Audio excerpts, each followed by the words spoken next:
through Hyde Park and the South Shore to the southern border of the city. And folks may remember this isn't the first time he's run for elected office. He ran for alderman in 2011, so we'll see what happens. He's running against a former principal. And I believe he's saying at his campaign to his wrist with a simple x-ray. Who would have ever thought that you could get better information from the chest x-ray?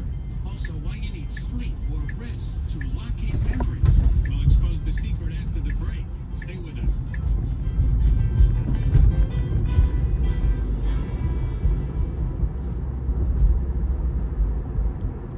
Live from NPR News in Washington, I'm Nora Rahm. An earthquake struck the New York City area this morning.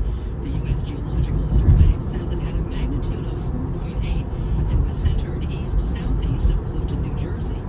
Paul Earl is in charge of earthquake monitoring at the USGS. And we can actually meet the supply if we were to encourage more people to get on the donor registries and take more aggressive steps to fill this need. Interesting. Let's move on to some other interesting medical news. You have a story about work with Moderna's mRNA vaccine Against illnesses. Would those illnesses possibly include cancer, cancerous tumors, things like that? Yeah, exactly. So one of the other goals they want to use with this mRNA technology is to target tumors. Basically, if you can get the mRNA into tumor cells, the mRNA can actually paint targets on them to actually coach the body's immune system to target them. And this could potentially be another way to target cancer going forward. Terrific, terrific. Staying on the medical front for one more story, there's been a lot of attention given to drugs like Ozempic for weight loss, but there's news this week about using a related drug to slow the progress of Parkinson's.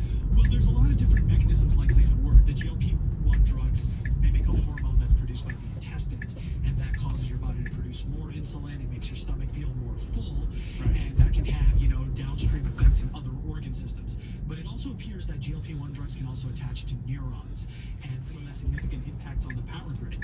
In the United States, since the last eclipse in 2017, we've had nearly 2.5 times as much solar power on the grid, and one of the biggest states that have some of the most solar power in the country is Texas. And if you look at the map of the eclipse, then it's passing straight through the Lone Star State. And so grid operators there are preparing for a significant drop-off in solar energy, as well as a very significant ramp-up when that power comes right back. And so right now they're taking steps and doing modeling to try to make sure that they have enough power. But this is also a useful case study because we're expecting even more renewable energy to